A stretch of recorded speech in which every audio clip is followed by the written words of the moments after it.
Welcome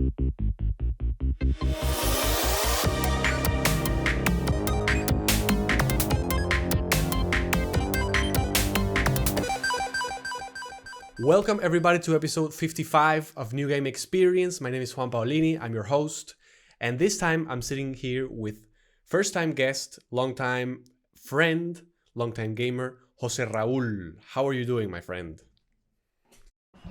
Hey man, thank you for having me. I'm happy to be here to rant about like a boomer. I'm gonna be like a boomer complaining about all these newfangled games and how they suck. And I just want to be comfy with my old games.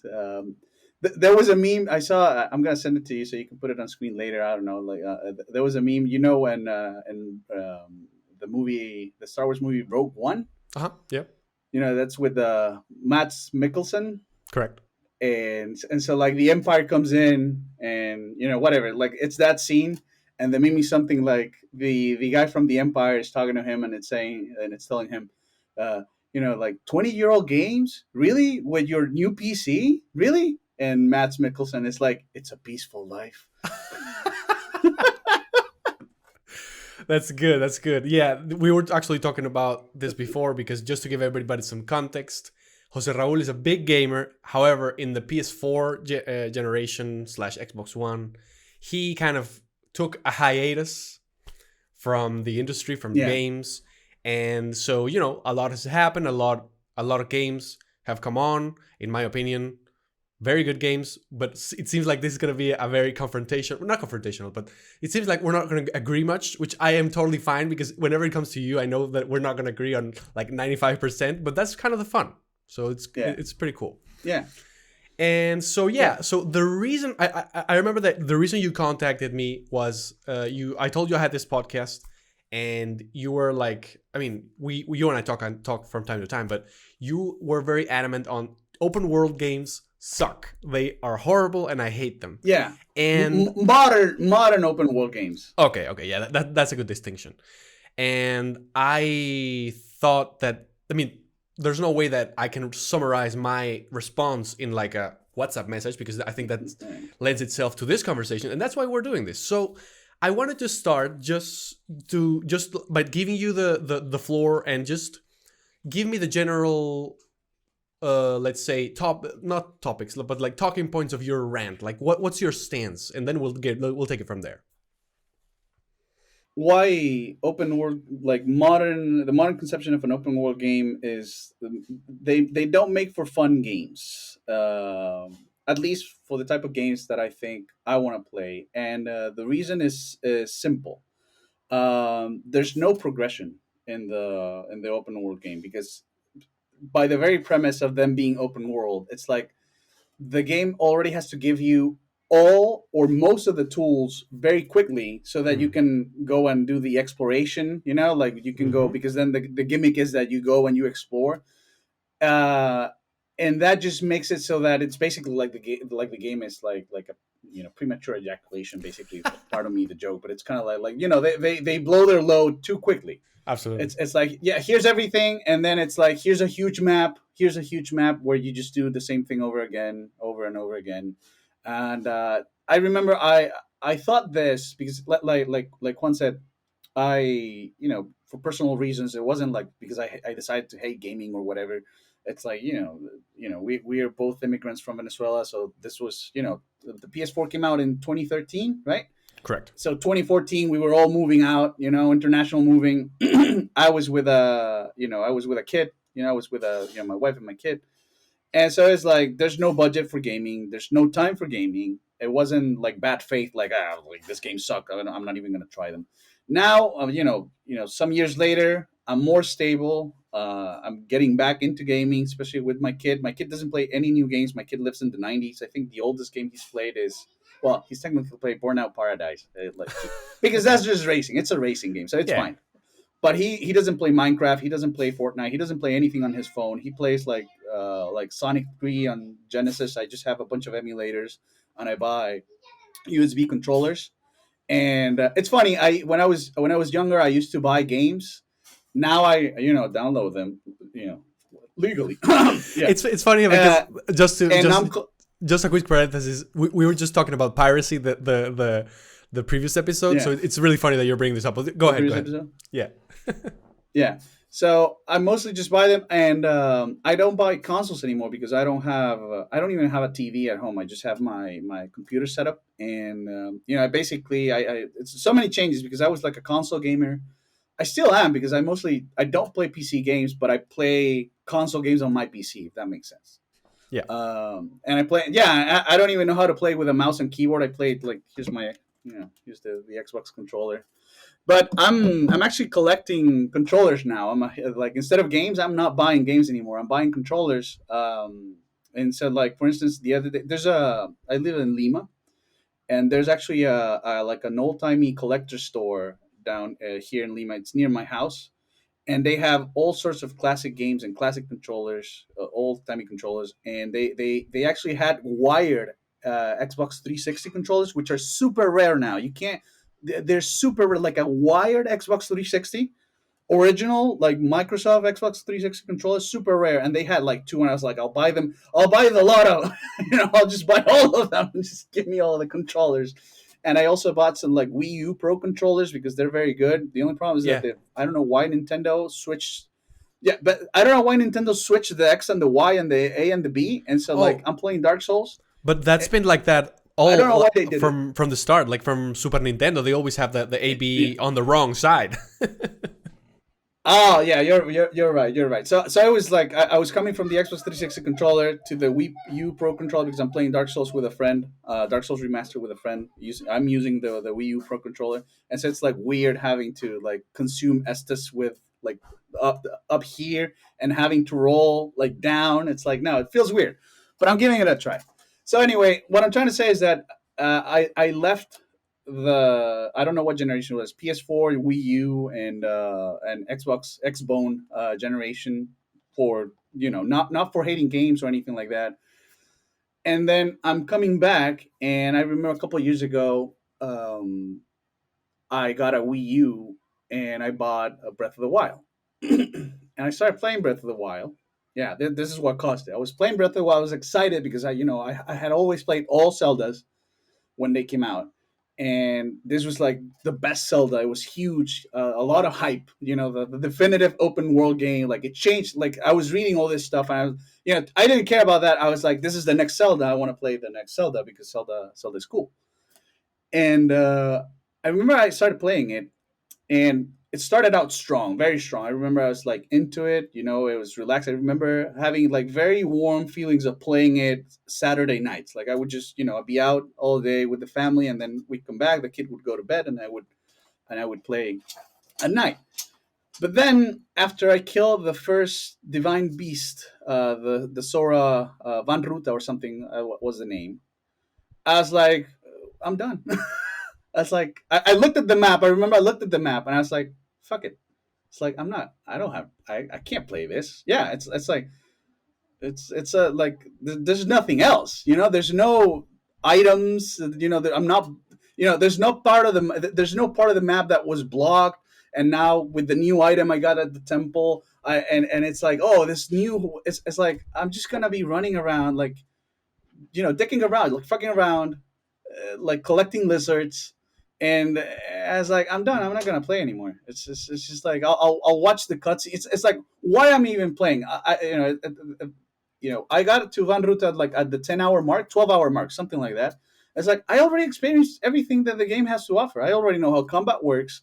I already know how I already know how everything works. Basically, I already saw how the temples work.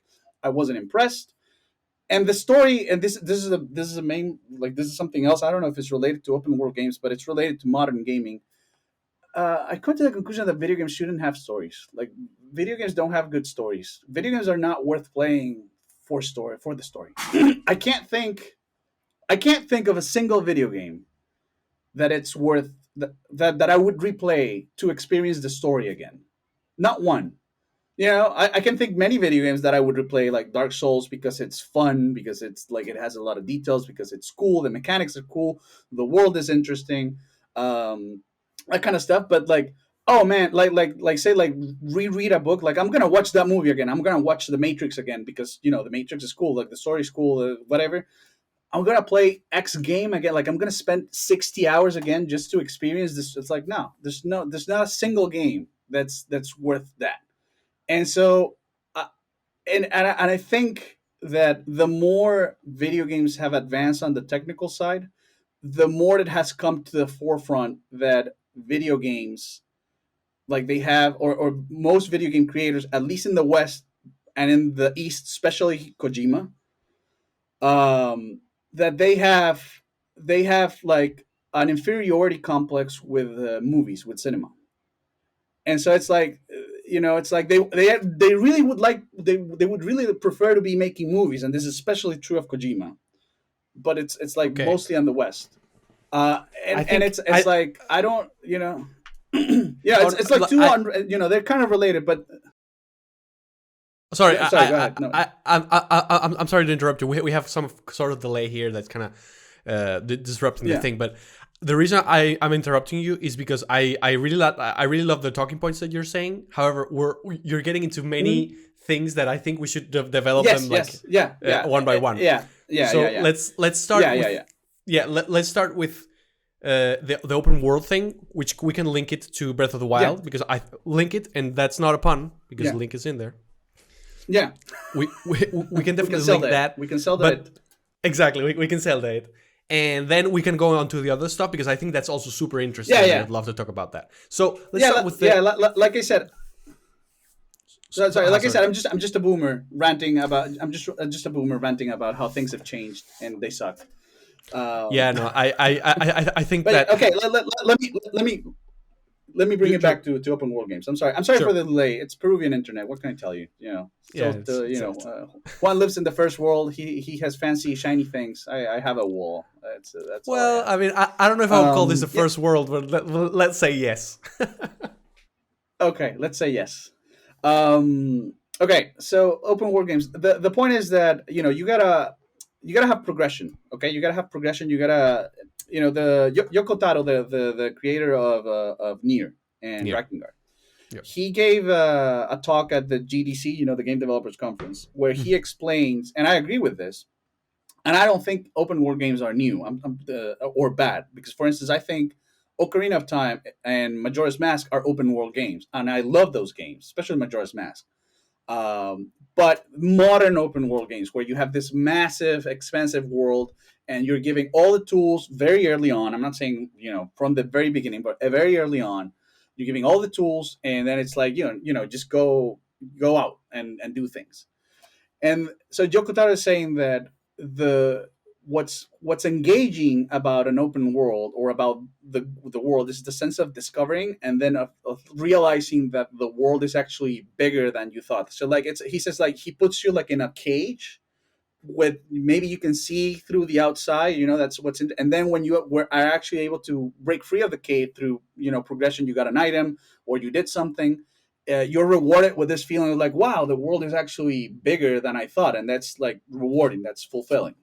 And I agree with that. And for instance, I think of Ocarina of Time. I think he used the same example where you have Hyrule Field, and by modern standards it's very small, it's very contained, but I remember that feeling of excitement of reaching a new area and maybe realizing that it's closed, but then later I come back and it's open, like I have the tools to open it, and it's like the world feels fresh and new again mechanically. It's like the world is small, it's technically it's small, but the feeling of progression makes it feel like it's more expansive than it is.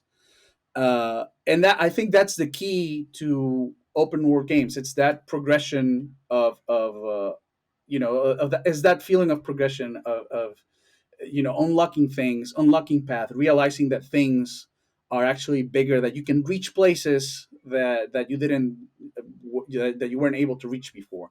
And I think that with modern open world games, you don't have that feeling because you get the map. You basically have the map accessible almost since the beginning. You can do whatever, especially in Breath of the Wild. There's people that have beat Ganon from the beginning. Speed runs where you can just go directly to the final boss.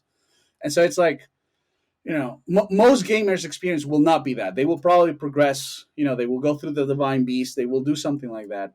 But there's like it like the game already wasted its load. It's what blew its load. That's what I'm trying to say. It's like there's no sense of actual progression of the world getting bigger and more interesting. It's just like, oh, this is the water part of the map. This is the fire part of the map. This is, and you understand what I mean. But it's like it's there already, and you're just like walking towards it. It's not interesting. It's not interesting. It's boring. It is boring. And so it's like I stopped playing Breath of the Wild because I already played it. Like in 10 hours, you already know everything Breath of the Wild has to offer. There's nothing new. There's nothing new. There's no new item. There's no new mechanic. There's nothing. You already saw it. I already defeated a Blight Ganon, whatever. I even encountered one of the dragons, which I think was one of the cooler, like in the I don't even remember the names of the things. Like in the snow mountain thing, I was fucking around and I encountered the dragon. I thought like, oh, this is pretty cool. But then it's like, okay, but there's another dragon. It's the same thing. It's like after the first time you already saw it, it's over. It's like I'm not gonna be impressed by the second dragon. Uh, and so I just stopped playing because I was like, I'll just watch the movies. I'll just watch the story on YouTube. It's like that's all. I don't care about the story. It's very it's not a cool story. Uh, and I stopped playing, and I think that's the issue with modern world gaming, with modern open world gaming, basically that they just they make so many mechanics and so many ways to traverse the world and whatever. What you really want is it's not choice, and you don't want infinite choice. Like when you are presented with infinite choice, you are paralyzed. You just you don't do. Um, it's very hard to make a choice. What you want is, I'm not saying linear, it's strictly linear, but I'm saying like the way Ocarina of Time and Majora's Mask did it, which is, it's open world because you can explore on your own, you can try to figure things out, but certain parts are kind of blocked and you have to progress, and that opens up new parts, and then you can explore that part of the world. That's the way it should be, or in my opinion, or I think the Japanese, because there's a distinction, there's a difference between Japanese open world games, except Breath of the Wild, which is more Western. But in general, the way the Japanese do open world games like Yakuza is that it's a very small area with lots of detail, lots of interactions, lots of dialogues, lots of quests, lots of stores, lots of little cool. That's what's cool. It's like I don't care about an empty, massive, expansive world where I'm just like walking through plains of grass 70% of the time. I want to have that little, like that little interaction going to like a pachinko thing, and it's like I got a cool price, and I talk to the store owner. It feels more intimate. It feels more human, more intimate, more human, more rewarding. It's kind of the same as if I came to this realization too in the real world. It's kind of all connected, Um, it's like you have a kid and you get tired of the city and the stress of the city and the cars and the blah blah blah. You live in a big city. You probably relate to this. Then I took a trip to the countryside and I was bored out of my mind. One, I was like, after 2 days, the first day is like, oh my god, this is gorgeous. Look at look at nature, look at the mountains, there's a cow. Oh my god, there's a cow over there. After the first day, you're just like, this is super boring. I don't know how to farm. I don't care how to learn how to farm. I'm a city boy. And then I came back and I realized, like, hey, what's actually interesting about human life is not living in a vast open world field. I'm talking about real life now, but with Yeah, yeah. a huge range where there's nothing but there's no humans, there's no interaction, there's no volatility. Is what I want to say. There's no volatility. But what's cool is it's maybe not so much a huge stressing city in a commercial park, but having like an open plaza with local businesses, and you have your local friends, and maybe a new restaurant opens up and you try it, and there's it's like this taste of volatility in life. That's and having your group of friends and you do things with your friends, your little adventure. That's what's sweet about life. Not that you can look at cows through the window and there's just infinite grass. you know Yeah, And man. that's I my think little rant. I All right, relate thank to a you for lot of listening. Bye. No, I'm Yeah, no, kidding. I give you your sweet time so you could develop that, because I Mhm. know, first of all, you had it bottled in for a long time, and second of all, I really wanted to hear Yeah, your points. So I think that if you yeah, and I yeah. had this conversation, perhaps, I don't know, 2 years ago or something like that, maybe I would have disagreed with you more. But Mm-hmm. now, with the, let's say, fall of Ubisoft, for example, Ubisoft, I don't know if you know this Mm-hmm. because I know you've been away for a long time, but now, like in our time, Ubisoft was known for, Assassin's Creed, Splinter Cell, and other stuff. Now it's known for Mm-hmm. empty, repetitive open worlds that they shoehorn Oh into yeah, whatever services. game that they have. Yeah, exactly. So they Game as a did that with service. a, Yeah, games as a service. Yeah. well, I mean, not. I mean, they are moving to that as well.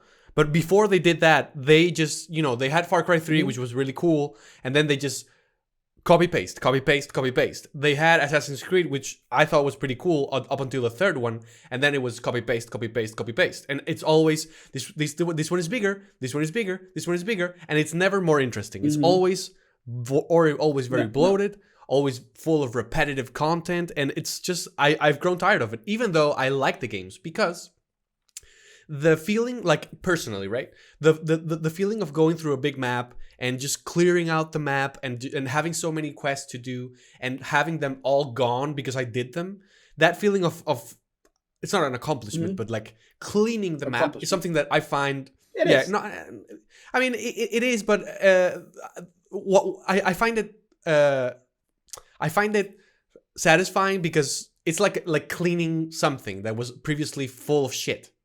Yeah, yeah, Not yeah. I because, understand. yeah, Yeah, yeah, exactly. yeah. Not because it's a big accomplishment. It's more of a like OCD thing, I would say.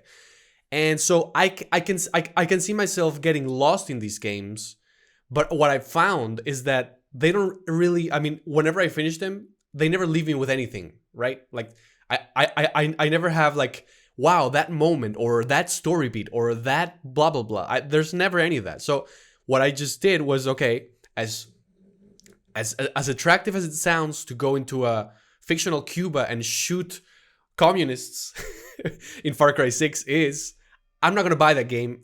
I mean, maybe if it comes to Game Pass, I'll play it, but I'm not going to buy it because I know that it's going to be a time sink that I'm going to sort of enjoy, but I'm going to try to spend my time with other things. And you also mentioned the Yakuza series, which, if we would have talked a year ago, I would have told you I have no interest. Now I have played like almost all the games, including Judgment and Lost Judgment, and I love it. And I think that what you're saying is pretty spot on, which is that the fact that they have multiple small maps where they can just iterate upon them and perfect them and make them feel full of life instead of just filling them with whatever. Full of life. Correct. And that is, Exactly. and I think that's awesome. I wouldn't say that it's because they're a Japanese team. I think that those guys just really are really talented. But I can also see like, No, no, no. Let me interrupt you there. sure, Let me interrupt you there. What I like, that's the way the Japanese tend to do open world games. Like that's except like that's why I said like except Breath of the Wild, where they did a Western style open game, but they did it Nintendo style, so they put like whatever, they put their own twist on it. But the main difference between Western open world games, and this goes even back to Fallout, and the Elder Scrolls, and the way the Japanese do open world games is that the Japanese will give you a smaller but fuller world, more packed with stuff. Not only to do, I'm talking about people, stores, random events, volatility. They will give you more volatility.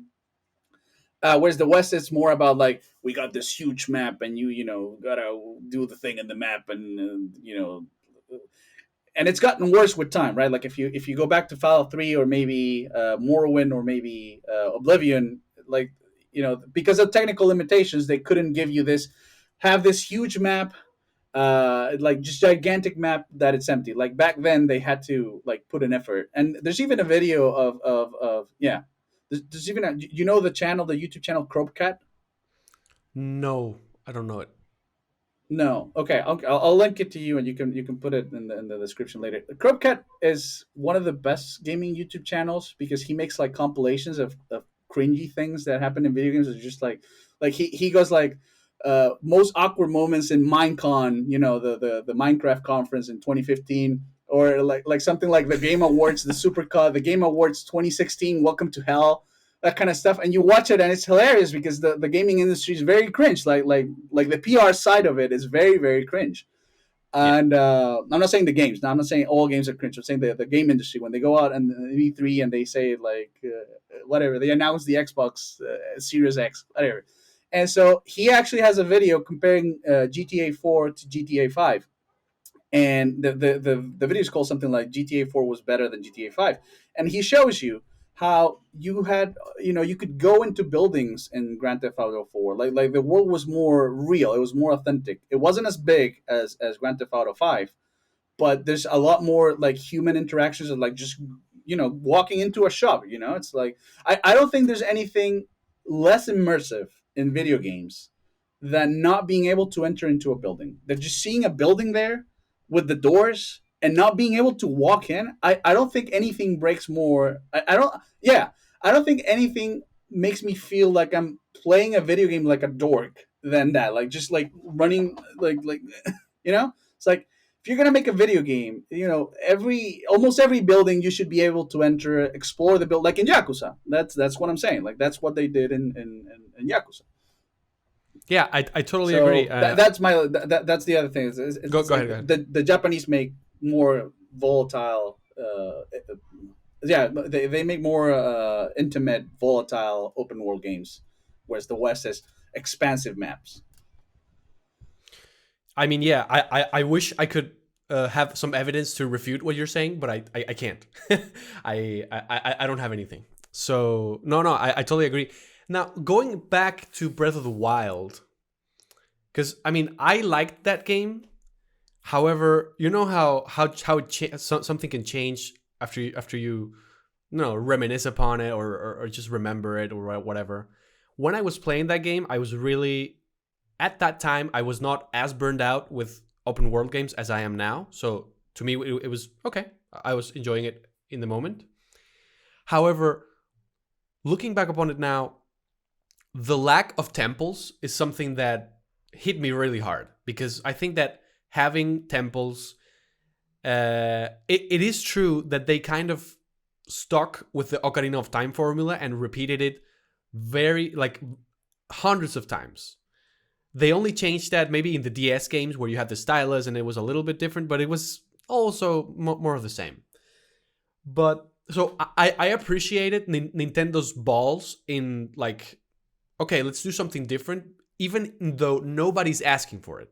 Because that's the other thing. If they would have given us Breath of the Wild and it would have been Ocarina of Time Part 10, I would have been happy. I would have been totally happy. However, they had the balls to do that, and I think that deserves its own like praise for having the bravery to do that.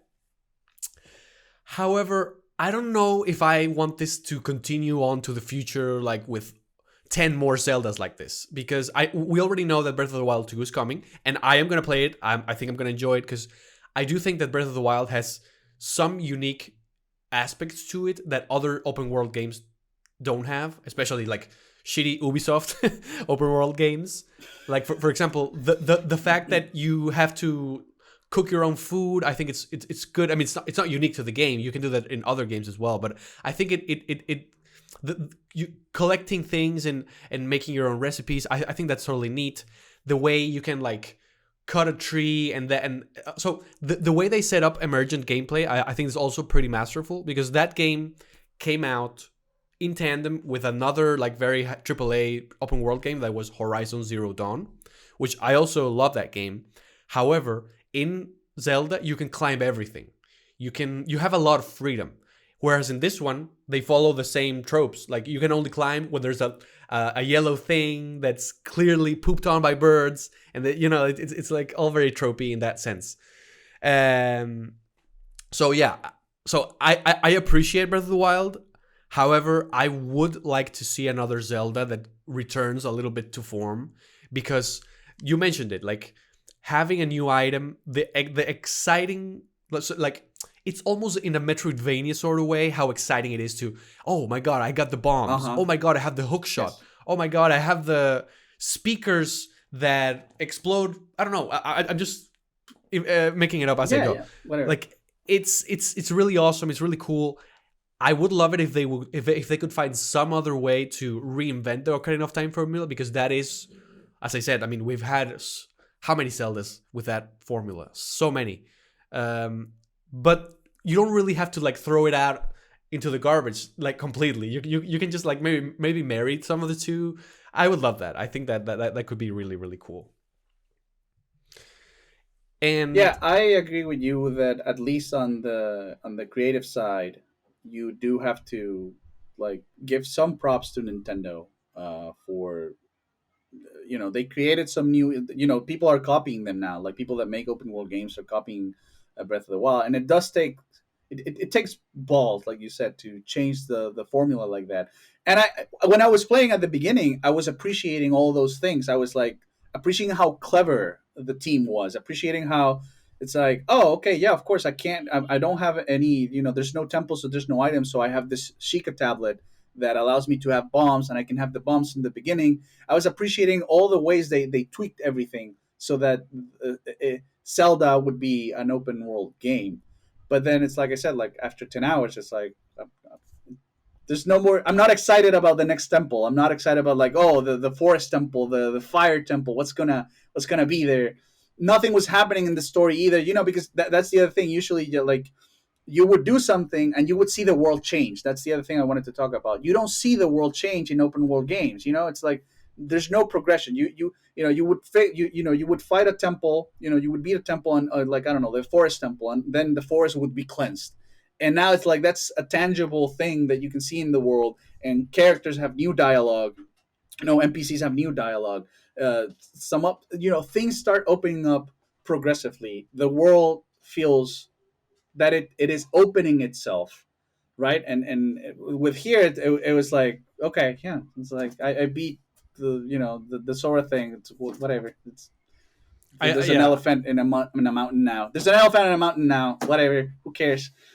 yeah, I totally agree with you, because what you're saying about having seen all the game after playing it for 10 hours is totally true. I mean, the game is, I mean, it is going to show you maybe new settings or new blah, blah, blah, maybe some new enemies, but the gameplay loop is not going to be, it's not going to change a lot. I mean, I totally agree with that.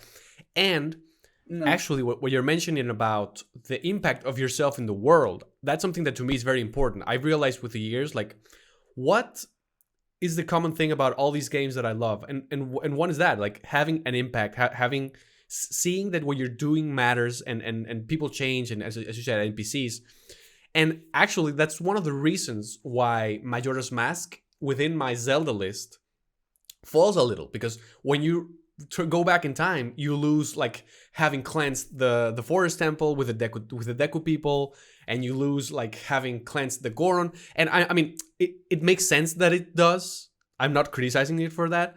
It just makes it feel a little hurtful that I lose all that. Yeah. That's what I mean. Yeah.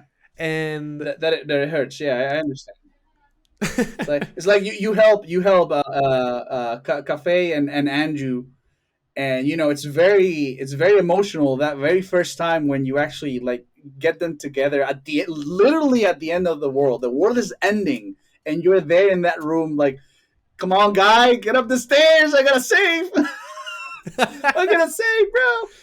And you see yeah, them get together, and that like just that moment of like they're back together, and you're like, okay, back to back in time. Oh fuck, it's like nothing matters anymore.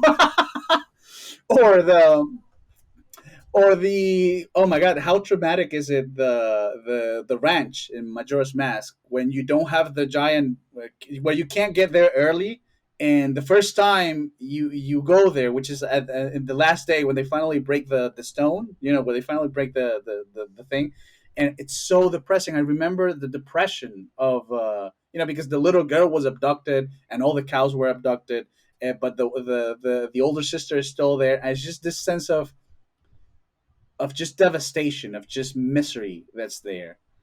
And then when you fix it, when you actually like go there early and you meet the little girl, you're like, oh my, I'm gonna save you, girl. I'm gonna save you. I'm not gonna let I'm not gonna, I'm gonna make them take back her pass. It's like,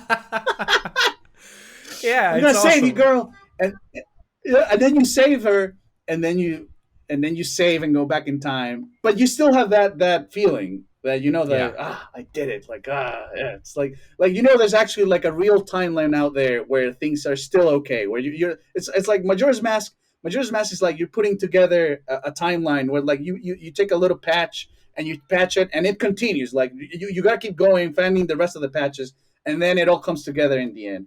Dude, that's great. Like, okay, now that we're talking about Zelda, let's talk about Zelda again.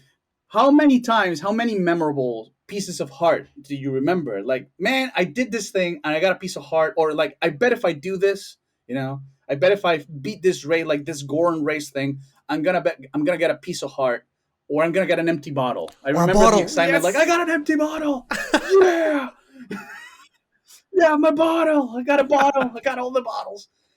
It's in Breath of the Wild. How do you get more hearts? It's like, oh, you beat fucking temples, the same temple.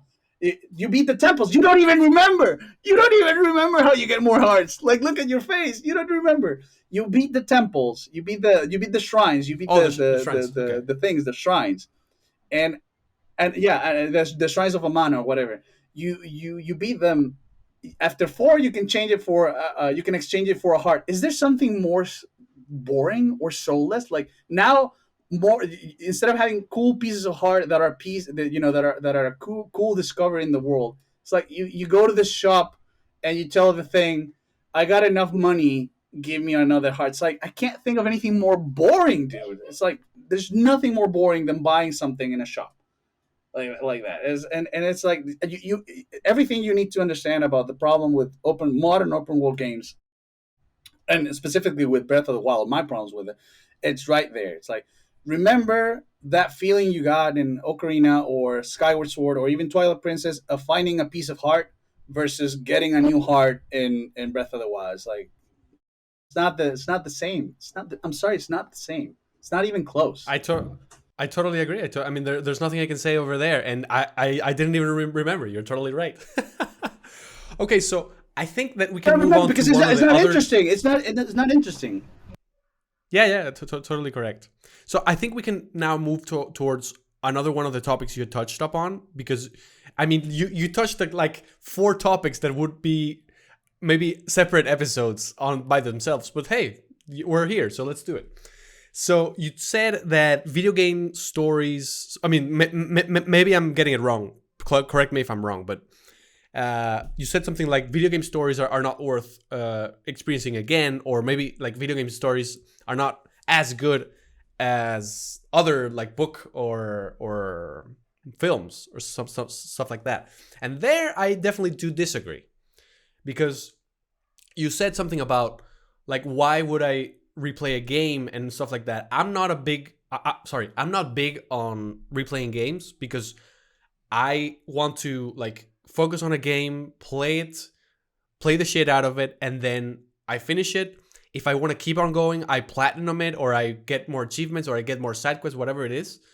But when Mm-hmm. I'm done with it, it's like, okay, next, and not next in a bad way. It's okay. I enjoyed you, or maybe I hated you, but next. It's like, yeah, that's how I feel about it. Yeah. But that's not because the stories are lesser than other mediums. In fact, I think that video games, the fact that they're interactive, they lend themselves to telling stories in a very, very interesting ways, or perhaps even more compelling than some games. Sorry, some movies and stuff like that. So No, I think you got it. I did say that the video game stories are not worth it most of the time. Obviously, okay, there's okay. always a kind of exception or whatever. Do you want to keep going? Because there's I want to respond to some of the things you said, but if you're not done, go ahead. No, no, no. Let's go step by step. You go now. Mhm. Okay, so I think that what you said about like video game stories can be even better because they're interactive. I think that's a meme. I don't think that's true. Like 99% of the time, I think, like I said, I think video game makers have an inferiority complex with movies, and I think whenever they're trying to make a good video game story, they just make good cutscenes, which are not game. They don't. It's very rare. It's some very select few game developers know how to put together, like know how to tell a story through gameplay, or know how to like mesh the two so that that this this term, this fancy term, in this part I want to tell the audience, uh like I'm gonna sound like a pedantic son of a bitch, and it's not my intention. I'm not yeah, I'm not, because when I'm gonna tell you like books are better than video games, like read it, like I'm gonna say something, like I'm gonna say it now, read a real book, read Crime and Punishment, read Crime and Punishment, and like after you read it, tell me there's any video game story that come close to the story of and the characters of, well, maybe video games can have memorable characters, but you're not going to compare to like the great stories of cinema or the great stories of literature, because, and this is the point, that's why I'm saying, like, it's a meme. I think it's a meme now. I think now that I'm older, because I used to think like, oh, video games are interactive, so they have like so much potential to tell stories that movies and books don't have. And I think that while that is true in theory, that there is that potential there, I don't. I think 99.9% of all video game makers and all video games don't do it. It's like it's like, like the difference between like communism in theory and communism, actually existing communism. I don't want to get political, but it's like, that's not real communism. It's like, that's not real storytelling. That's not real Ludo narrative, whatever interaction. It's like, this dude just wrote a bunch of cool cutscenes and that's all. But there's no integration with gameplay, or there's nothing that it's unique. Because if you're making a cutscene, you're making a movie. If you're making a cutscene, you're making a movie. Death Stranding, it's a movie. I'm sorry, like the story of Death Stranding is not, it has nothing unique with game. With the game, it's just a bunch of cutscenes that Kojima put together. Metal Gear in general is like this. Um, in general, except maybe Metal Gear Solid 2 and some select moments in Metal Gear Solid 3, like when they make you press the button to kill the spoilers, when you kill the boss. Spoilers for a 20-year-old game. Like those are moments that go like, shit, I did that. Like, and so like, I don't think video games actually exploit that theoretical advantage or privilege that they have to interactive. I think most of the time there's a clear separation between, oh, this story time, which is cutscene time, which you're sitting there with your controller not doing anything, and you may go like, the cutscene might be very interesting, the story might be serviceable, right? Like I'm not saying everything's absolute trash, but there's nothing video gamey about it. There's nothing that's unique to a video game. The video game is not bringing anything new, or it's not bringing anything that makes it a video game there. The perfect example that I think the opposite, or somebody that does it right, is Miyazaki in Dark Souls.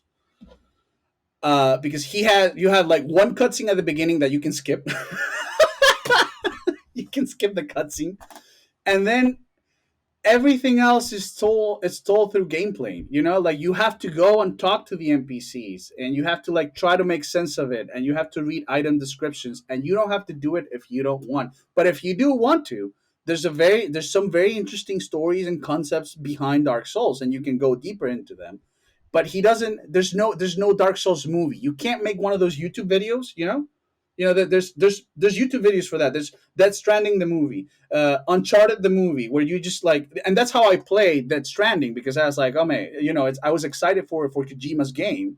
I was like, my God, Kojima, and it's like, but I can't play the game, so I'm just gonna watch a YouTube video, and it was like 11 hours. It was like in 11, and Death Stranding. What's 11 hours? The three Lord of the Rings movies. Would you prefer to watch the three Lord of the Rings movies, or would you prefer to watch an 11-hour That's Stranding cutscene? It's like, it's not worth it. And so I think most cinematic or whatever storytelling things that video games do, the stories are usually not that good compared to the best cinema or literature has to offer. And they make a clear segregation, or encapsulation of like, this is gameplay time, and this is movie time, this is story time. Like for instance, like in The Last of Us 2, it's like the game is all about, like the story is all about killing is bad, but we should forgive each other, and vengeance is. But then, like, what's the game? Like the actual game about? Like you setting dudes on fire, like fucking slitting their throats, killing dogs. Oh my god, you know what I mean? It's like, what's the message, game? You know, it's killing bad or is it fun? Because through the game, you're telling me that killing is very fun and very immersion, and you can, you know, do all sorts of, you know, you can kill dudes and all sorts of things. But then when I watch your cutscene, it's all like about brooding, and it's all like, like, why are we here, just to suffer? It makes no sense. So I don't think so. And I think what you said, I wanted to touch on something else you said about you not replaying video games.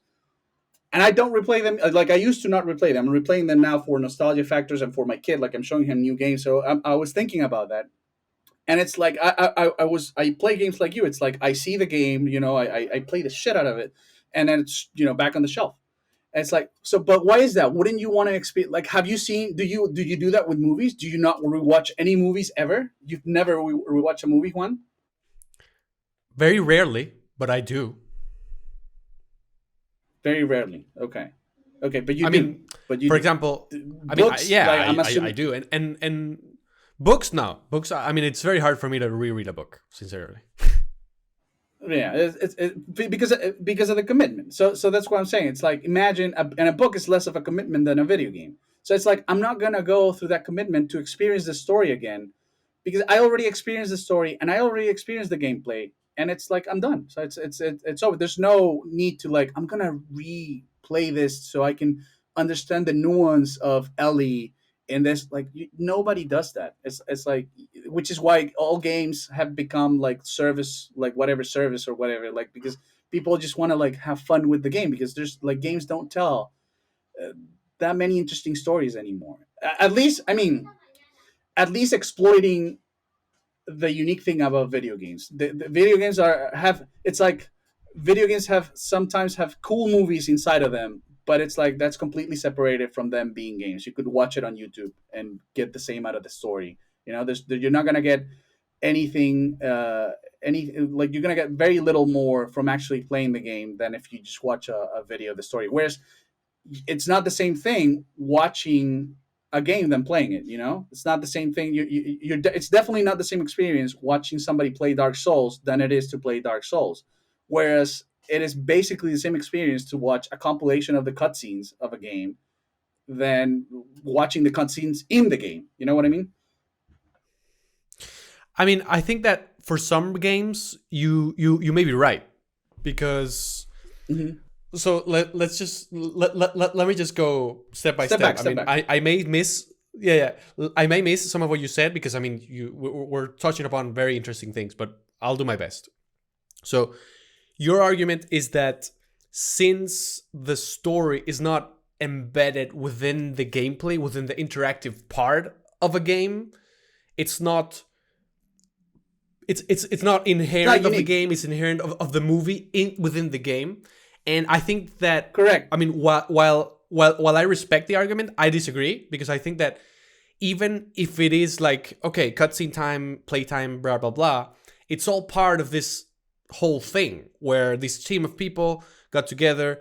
One is a writer, one is a composer, one is a gameplay designer, and they all came up with this thing and these characters and these mechanics and blah blah blah. So I wouldn't separate them just because they're not interactive. Because, for example, I played Last of Us 1, Last of Us 2. I love them both.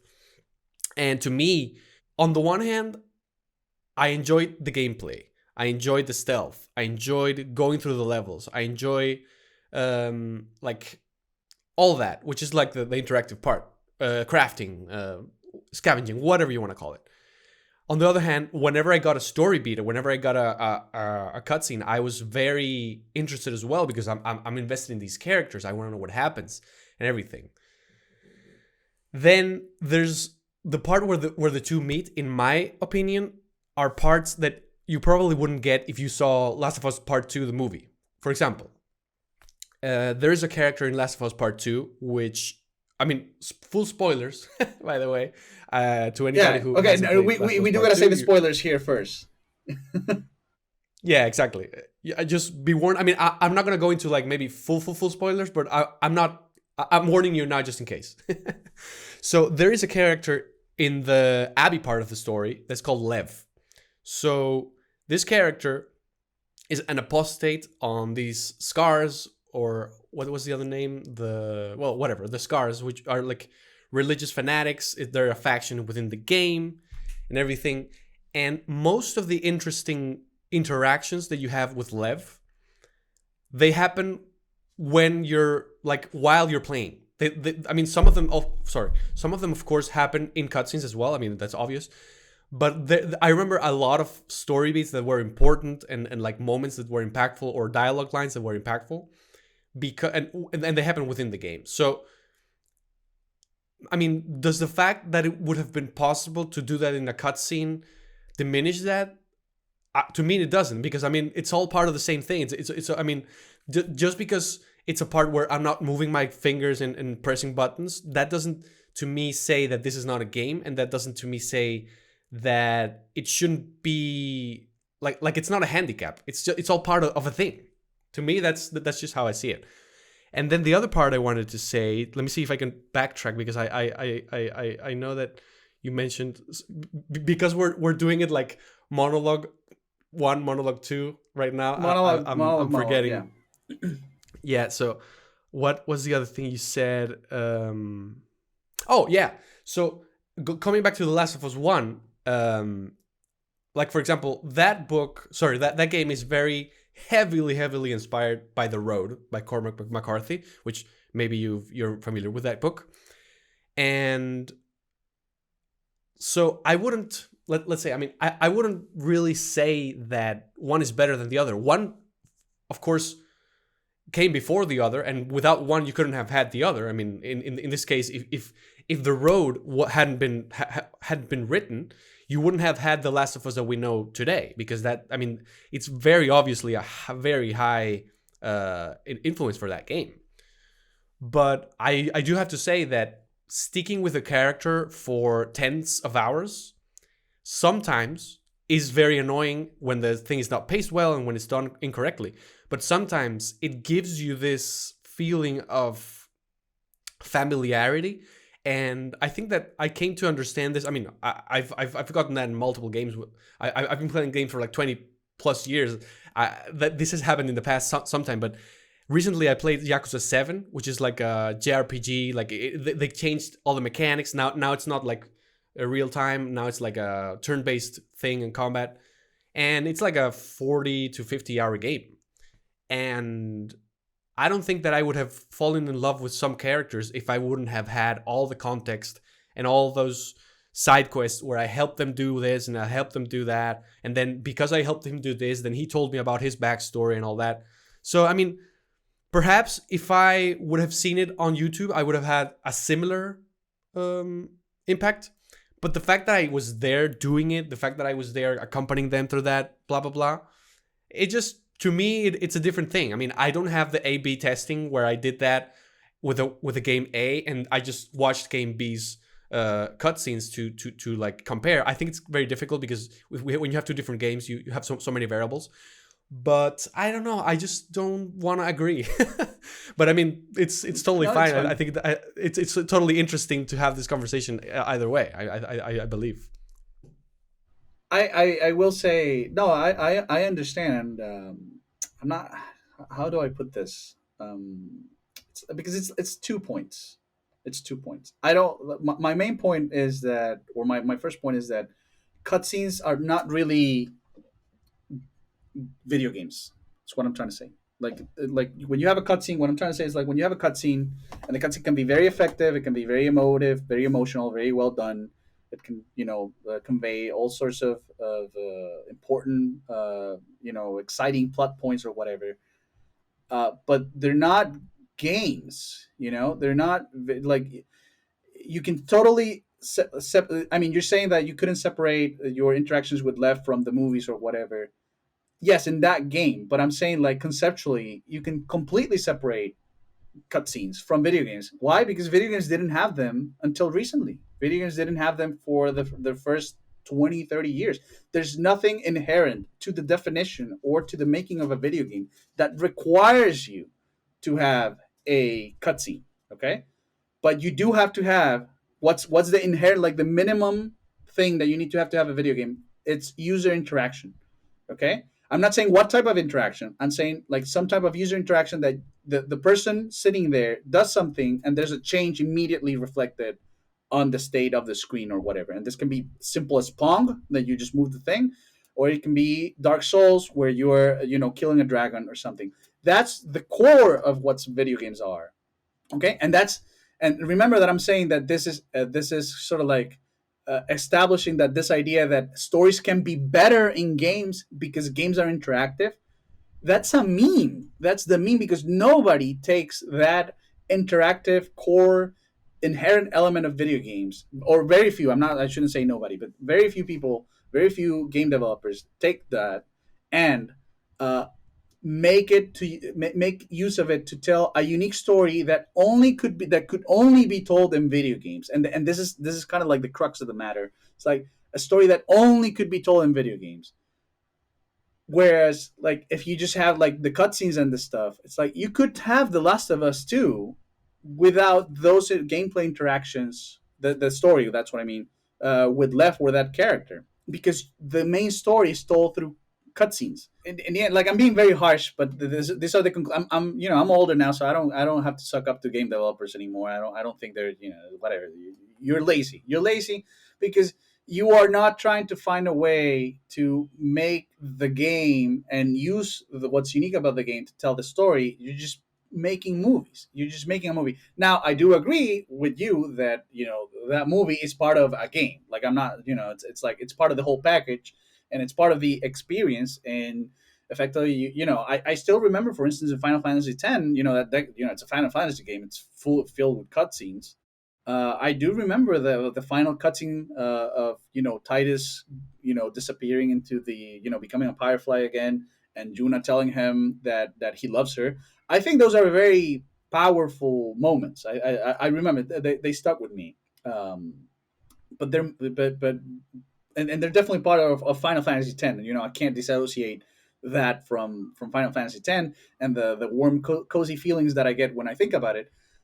But when I'm talking about generally about the state of the game industry or the state of game development, more so than individual games, I'm not talking about individual games. I'm not shitting in this instance. I'm not shitting on individual games. I'm talking about the frame of mind that the game industry and game developers have is that of being lazy. You're not thinking of ways that the gameplay can tell the story, or what kind of stories can be told through gameplay. Again, there are some game developers that do, um, but you're just like, oh, I have this story, and it's like the story goes over here, and then the gameplay goes over here. It's like they don't usually they don't touch.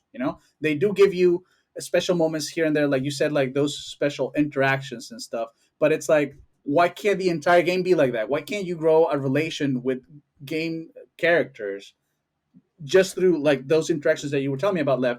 And I keep thinking about Dark Souls because I remember how that game builds up your relationships with characters, and I came to care about characters. For instance, I came to care about Sigmire. I remember I was devastated when I couldn't save Sigmire of Katarina.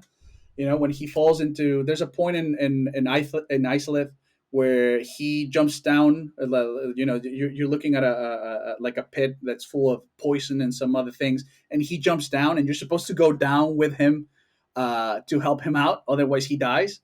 I remember I was like so taken aback by the fact that he jumped. I was like, I don't want to, like, I acted like an actual coward and like in real life, like this dude did this and I should go help him. But it's like, I'm afraid. I'm afraid because I'm going to die. And then he fucking died. Dude, he died. And I was like, and there's nothing I could do because Dark Souls saves immediately. Dark Souls, it's relentless. It's like you screw up, you killed somebody, or somebody died, it's over. Like in real life, it's over. There's nothing. There's no like, oh, I'm gonna reset. I'm gonna do nothing. He was dead for that entire playthrough, which was my first playthrough. There was nothing else I could do for him, and he was a cool dude. He's very charismatic, Sigmire. Or Siegfried, I don't remember. He changes names throughout the games. It's always Sieg, something victory, something. Siegmeier, Siegfried. Uh, Victory something, yeah. yeah, victory something, victory in German, Sig something. And then, dude, I was like bummed out. that the guy died in front of me because of my cowardice, because I didn't like go like, yeah, let's do it. And then I remember also later that same day, dude, that night sucked. I remember it was a night. I I keep going through Isolate, and I go through the part where Soler dies, where Soler loses his mind because I couldn't save him. I didn't know about the bug, or I didn't know, it was blind playthrough, my first playthrough. And I remember seeing Soul Dude, meme man, praise the sun, lose, like he had been so like such a strong, calming, cool character, and then seeing him lose his mind and come at me because of this little parasite thing, and I had to put him down like a dog, like a rabid dog. It's like, no, Soler. I was like, no, dude. And I remember I kept thinking like, maybe if I dodge enough times, he'll come back. Like maybe if I let him hit me, there was so many things that I was trying to do to save Soler. And he's just some bits on a computer. It's like you could say like, oh, it's just some bits on a computer. He's just an algorithm doing things. But the way that everything was implemented via gameplay, there was no cutscene where Soler and I were friends. There was no cutscene where he came and he saved me and he's like, "Here, you're my friend." It's like this. It was all told through gameplay, and I had to kill him. And so it's like I lost these two friends the same day, the same night, because of how harsh and horrible the world in Dark Souls is. And it's like that's how gameplay stories should be. That's You should try to tell the stories like that. That's the way you should try to do it. Okay, I'm not saying that if you used a cutscene or that you didn't, or I mean, no, you didn't. But I'm not saying that if you used a cutscene, then the cutscene is not part of the game, or that the cutscene cannot be impactful. Because again, like I have the example of Final Fantasy X, I'm just saying that you're not leveraging what makes video games. You're not making you're just making a movie, and you're making a video game on one side, and like putting a movie on top of it, that it's the same, it meshes together, but it's not inherent. You're not taking advantage of the full capability of things that could be done in video games. So that's my bar. That's why I keep, that's why I think what I think, because I had that experience in Dark Souls, so I know it can be done. I know it can be done. So that's my bar. My bar is that horrible night I had in Isolith, where my two friends in the game died. One because of my cowardice, and the second one because the world was just horrendous, and I had to put him down. And then and it had nothing to do with the overarching plot or anything. It's just everything is told through the gameplay. You're living in this horrible world. You're living in this world that's ending, horrible world. And Dark Souls has one cutscene in the beginning and one cutscene in the end. That's all. That's all there is. That's all there is. One cutscene in the beginning, one cutscene in the end.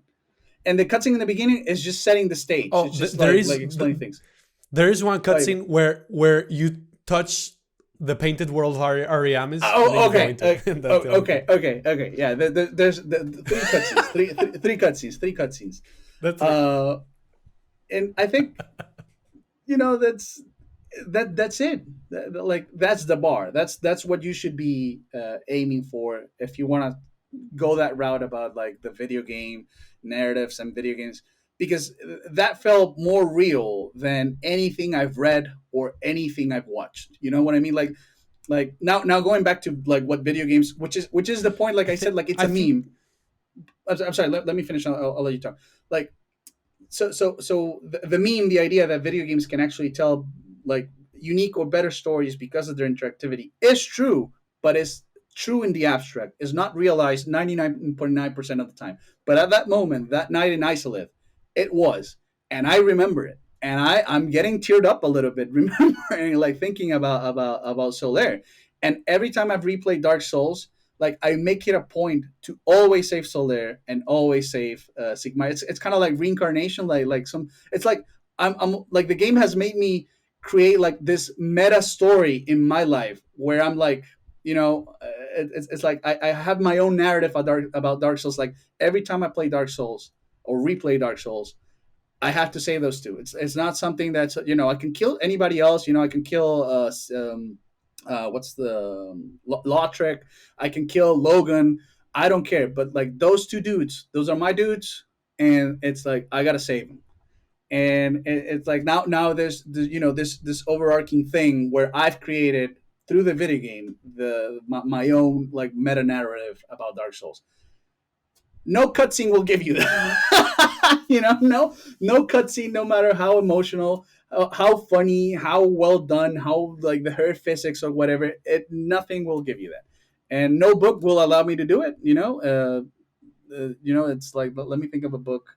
No matter what happens in Crime and Punishment to bring Crime Punishment. Oh wow, I shouldn't spoil it. Like read read Crime and Punishment. Um, Don Quixote. Okay, Don Quixote in the end dies. Doesn't matter how many times I read Don Quixote, he always dies in the end. Okay, there's nothing I can do. I can't rewrite the page. Doesn't matter how many times I watch The Godfather. Uh, what's his name dies? The con guy, like the guy that gets shot. A lot of people die. Who are you referring to? The brother, the one that was married to the guy that kept hitting his wife. Look what they did to my boy. Yeah, exactly. What's his name? That guy. Look what they did. Look how they massacred my boy. I don't forget his name. Doesn't matter how many times you watch the Godfather. There's nothing you can do. Sonny. Exactly. Sonny. I believe what you're saying is fascinating because you always give me a very different perspective that I value a lot. Because even if I don't agree, which in this case, I mean, I agree with some parts of it, not entirely. I think that holding the developers to a higher standard is always going to be beneficial for all gamers. So as long as we do it with a constructive mindset, which is what I believe you and I are doing here, and not like going into Twitter and sending death threats, which is totally pathetic, I think that this is totally valid. And for example, I think that you and I agree on what it is that we're talking about. What we don't agree is on whether it's negative that they use cutscenes or not. Or I mean, I'm not saying you think it's necessarily negative, but to me, like, both things can exist.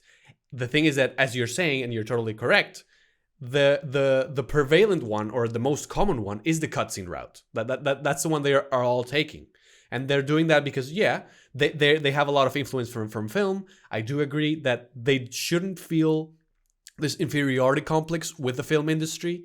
I believe that happens, but I also believe that has its own reason, and it is that whenever a new art form comes, it always grabs a lot of influence of what's around it, and then when it matures, it becomes its own thing. And I think we're seeing that in our lifetime. We're going to see that maturing of the video game industry, because it is, to me right now, it's like ending its teenage years and going into adulthood. That's what I feel that is happening. Oh, so that's why games feel like work, because they're going to adulthood. Exactly. That's why modern video games, Ubisoft games feel like work. It's like you feel like you have another work because you have two jobs here: your real job, and then you have to go home and do the chores that Ubisoft decided you needed to make. Okay, that makes sense. Yeah, horrible. Like they should stay in the child teenage area. And now we come full circle with the open world Ubisoft thing that I don't think there's only a couple of episodes where we haven't talked shit about Ubisoft.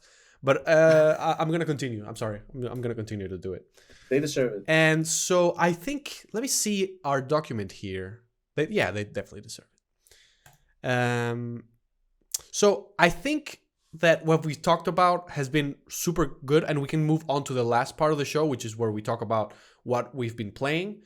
Okay. Although, do you feel like we covered everything, or do you feel that there's something else that you wanted to mention? I mean, no, just that. I mean, I guess the last part of that another problem with games in modern world, and it's not exclusive to open world games. It's more modern games. There's so much like the curse of abundance. There's so much stuff they can do, and so much stuff that they can put in, and so many systems, and so many things, so many quests that it just feels like work. I don't have time, to like sort through. I don't have time to sit there and have another job. I just want to like swing my sword and like, wee, guy died. Yep. I totally agree. Or like, well, we can talk about it when we talk about what we've been playing. Awesome. The only thing I want to say about that, when I was a teenager, I wanted to buy one game, and that game would be like hundreds of hours, because I wanted to maximize my investment and all that. Right now, I just want something that's shorter, that's good Mm-hmm. quality. So like less is more in that's what Mm-hmm. I'm looking for right now. And for example, I know I know that you're gonna cringe at what I'm about to say, but I know Persona 5 is probably gonna be a great game if I play it, but I can't do a 100-hour game, man. I can't do it. But no, I haven't played it. I haven't played it. I can't. I have not played Persona 5 because I can't. I can't bring myself to start because I know it's like I don't have time to like babysit teenagers in a teenage drama. I'm sorry. And I'm not saying the game is bad. And I have tremendously fun memories of Persona 4 and Persona 3. But I can't do it. I can't do it. I can't play it. Me too. Me neither, man. And I know that from my newly acquired love of Japanese, like games with all the Yakuza thing and all the things I've been playing lately, and your love of Persona because you're a Persona. I mean, I'm not sure if you're a fan, but it's gonna be a game that's gonna appeal to you, and we both feel this way. So Yeah, yeah, yeah, totally. yeah. I played Persona when nobody knew Persona, or almost nobody. There's always the core fans that were playing Persona 1 when it came out. But I got in Persona 3 before Persona 3 was popular, and also the Soul series, because I was like I even pre-ordered the original Demon Souls. I was like on top of Demon Souls when it came out on the PS3. I even have the special edition with the soundtrack and the art gun. And it's one of the few games that I've actually taken with me, Demon Souls, that I've actually taken with me on my different moves, and it's sitting on my shelf right now. The special edition because it's so pretty, and it's Demon Souls. It's the original Demon Souls. Respect, man. Mad respect. And also, Of quick. course, there's somebody that's gonna tell me like I was into King's Field. I'm sorry. There's some with video games. There's always like this like I was into King's Field, which is the precursor to the Soul series. Okay, I'm talking about the Soul series. Like I played like that was my first like Demon Souls. Okay, they had souls in the title. Yeah, there's always going to be somebody who's more of a hipster than us. So yeah, absolutely. And also, I have to mention you're the Exactly. person who brought me into the Souls series because I played Demon Souls once, got frustrated, left it on the Mm-hmm. wayside, and you said no, keep on going, my friend. You have to change your mindset, and I did, and I love it, and I thank you. No. So we move on Yeah. to what we've been playing, and since you're our guest, I would like to give you the floor so you can go first, my friend. I've been playing Halo, the Master Chief Collection, um, with a friend. We've been playing the story in co-op, and seeing how trash the story in Halo 2 was made me like just how much I didn't care about the cutscenes. I was like, I don't care what's happening in the cutscenes. Tell me the story because it was so apparent. It was so distinctive the difference between the cutscenes and the gameplay. I was so excited to get into the gameplay, and with the story, it's just like cutscene is like, do you want to skip it? It's like, yeah, let's skip it. Whatever. Like whatever. Grave mine is there. Like who cares? Like let's just keep going. And I've been playing. We're about to start Halo 3. We're not gonna play Halo 4. We don't care about 343. Your stupid Halo games. I don't care. Like Halo died in Halo 3. Maybe Halo Reach, but I play Halo Reach and it's kind of like the story's kind of cringe too. But Halo 1, like Halo 1 is the best. Halo 1 is the goat. It's the best Halo. So I've been playing that. I've also been playing Dark Souls remaster with my friend because he couldn't like I wanted to help him. He couldn't, he tried and he got stuck in Blight Town. So I told him like, hey, let's make a new game and I'll just start, I'll join your games and I can help you out. I'm struggling a bit between because I'm being too nice. I'm killing too many. Like he's not. I don't feel like he's learning enough. Like the other night we killed a copper demon, and it was too easy, man. Like because I'm too powerful because I know what to do. It's like I got almost a max. It's like I'm too powerful. I have all the right rings and I have all the right weapons and I know how to roll and all that. So we went to Capra Demon and he didn't even die once. It's like that. So that's I'm rethinking my like what I should do. Maybe I should be less less babysitty, less overprotective of my friend. And then what else am I playing? I kind of like one of the other games is this is that I played was Resident Evil One, the remake remastered of Resident Evil One. So Resident Evil One remastered, no remake HD. So they remastered the remakes to make it HD. The one that came out for GameCube. And you were saying that you, Juan, were looking for compact, enjoyable experiences. Resident Evil One fits that to a T. It's just like a 12-hour game if you are very deliberate. But the mansion feels like it's like a, I mean, I'm not gonna say like a roller coaster, but it just feels like something you wanna explore, that you wanna go there. Like it feels very immersive being there, and it never overstays its welcome. It loses a bit of steam at the end in the final lab part, and the final laboratory part. But those hours where you're in the Spencer Mansion, you can't touch it. And I play it with tank controls, because the new version, you can have like 360 movement and all that. And tank controls are part of the experience of Resident of those original Resident Evils before they switched to a more actiony type. Which then they now walk back and it's all first person, which is fine. I haven't played the first person Resident Evils, but I've heard good things. I've heard good things. I've been playing. I played that, and I recommend it. You're gonna see. It's a game of its. When I say it's a game of its time, I mean it's a game when game developers were more creative, were more free to experiment and creating things like the tank controls and the mansion. I'm about at some point I'm gonna start Resident Evil Zero, which I never played, which I hear is not as good as Resident Evil One, but uh, but I want to try it. And what else have I been playing? I've been meaning to start Guilty Gear Strive, but I don't have the energy to like sit down and learn combos. It's kind of like feels like work again. It's like that kind of same thing, but it's like in my mind I want to do it. Sekiro, I that's another one on my queue. I haven't started, so I'm not playing. I'm just saying like what I want to start playing. And then random stuff. I play things with my kid. So like we play Bomberman, like Super Bomberman 3, uh, and the other day we played Mario Kart 64. Uh, and I think I'm gonna get him into the original Pokemon games. Like I'm gonna buy him a Game Boy and Pokemon Blue, Red, or Yellow, so that he plays it. A Game Boy Advance, a Game Boy Color, so that at least he has some color. Yeah, so that I want him to like have that progression. I don't want him to like be I want him to see how things have changed and progressed, so that he can appreciate it and he doesn't like take things for granted. It's like, oh, it's just like, yeah, we started with Pokemon Sword and Shield. It's like, no, things were like this back here, and you should appreciate it. And that's basically it.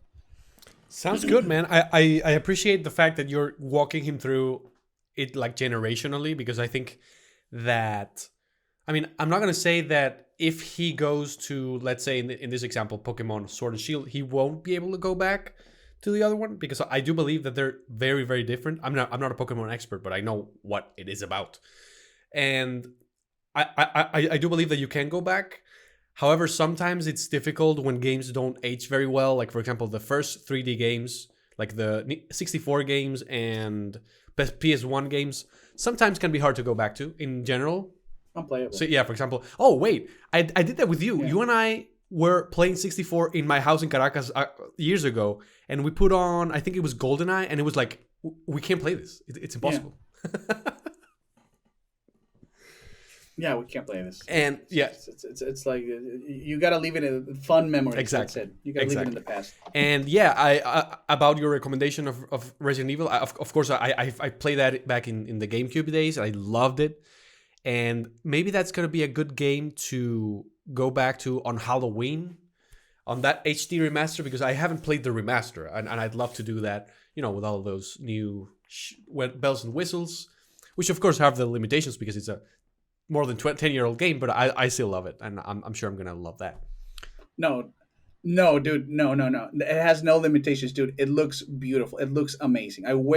I'm sad when I play that game. I'm so sad that they don't do the pre-render backgrounds anymore, because you could do so many cool things, so many cool environments with pre-render backgrounds, and and I'm very sad that they don't, because they want open world games. They want you to shoot at the glass in the table, and the chair moves. Like, I don't care. Like, make it look pretty. That's all I care. So play that. You're gonna see that it looks amazing. It doesn't. There's nothing. No complaints visually there. You know, it's funny because I think that Japanese, I mean, not all Japanese companies, but Japanese, like the big ones, let's say the Square Enixes and the Capcoms of the world, they went through a very interesting journey that it's all very similar, because we have the beginning of the 90s and the beginning of the 2000s were like very, very high, right? Because, I mean, yeah, they were very high. Then on the 2009 to 2010-ish, it went very, very, very low, because we had things like Final Fantasy 13, which I haven't played, but I've heard it's very weird. And we have things like Resident Evil 5 and 6, which are abysmal. But now, in the present day, Capcom is... I remember you were excited. Well, hold on. I remember you... I gotta give you shit. I remember you were excited for Resident Evil 6. Yes. Because I remember in Caracas. And I remember I saw it. I remember I saw the first trailer. And I was like, dude, this doesn't look good. I remember telling you that in your room. I remember it's like, this doesn't look good. Like, looks, and you were like, no, bro, you were such a gamer back then. You were like excited about everything. You could have worked at Kotaku back then. Oh no. You were like, no, man, it's Resident Evil with a number next to it. It's gonna be so good. But I mean, if I had such enthusiasm for games, that I couldn't have worked at Kotaku, because everybody who works at Kotaku hates games. Oh, that's right. Yeah, that's right. You're right. Let's get things straight for a second there. No, but I totally see what you're saying, and I'm sorry. I take it back. Please take it 100%. Please back. Apologize, because that is. I mean, you can say whatever it is about me, but don't say that. Oh God. I'm sorry. No. Okay. No. But I totally remember the moment you're saying, because I was excited for that game. I thought that it could have been a return to form, and sincerely, when I played it, I wasn't appalled. But now that I look back upon it, like we were talking about before, it's not a good game. No. You know what? It's so shitty that I didn't even finish the third campaign, because it has like a Leon, a Chris, and a whatever dude. And the whatever dude, I didn't even finish that campaign because I thought it was horrible. The son of Wesker. Oh yeah, that guy. The son of Wesker. Exactly. He's Wesker's son. It's like, who cares about... This is what I'm saying. It's like, I used to care about the lore of Resident Evil. And it's like, it's trash. Like, who cares? This is not worth remembering. Yeah. And I have to say that if you... I mean, of course, you just mentioned you like Resident Evil Remake. The remakes that they've done for 2 is amazing. And the one for 3 is really, really, really good. But the one they did for 2... Dude, it's incredible. Incredible.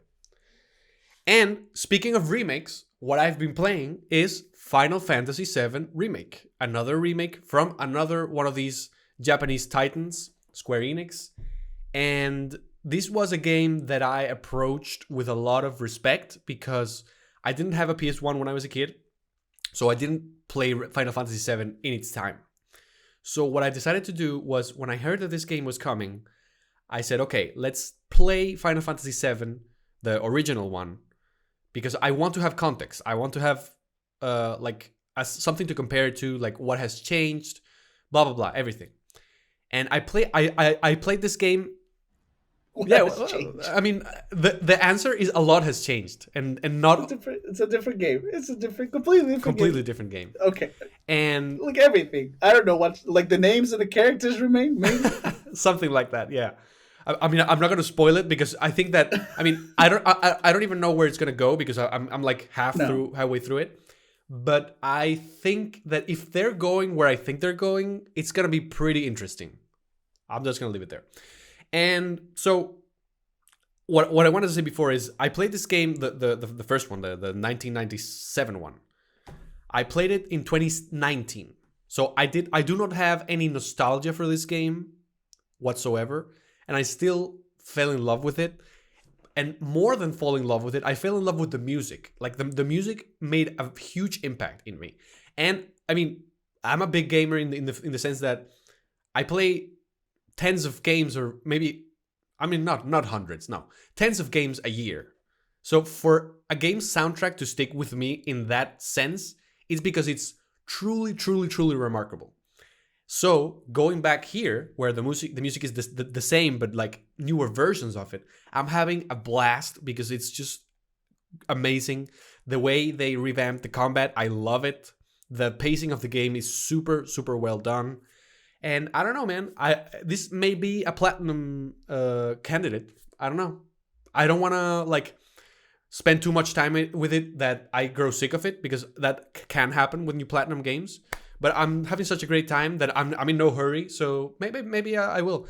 And as I said, I'm really, really loving what's happening, because as I said, I know what happens in the game, and what's happening here is so different. Like as you said, it's like only the characters' names that are similar.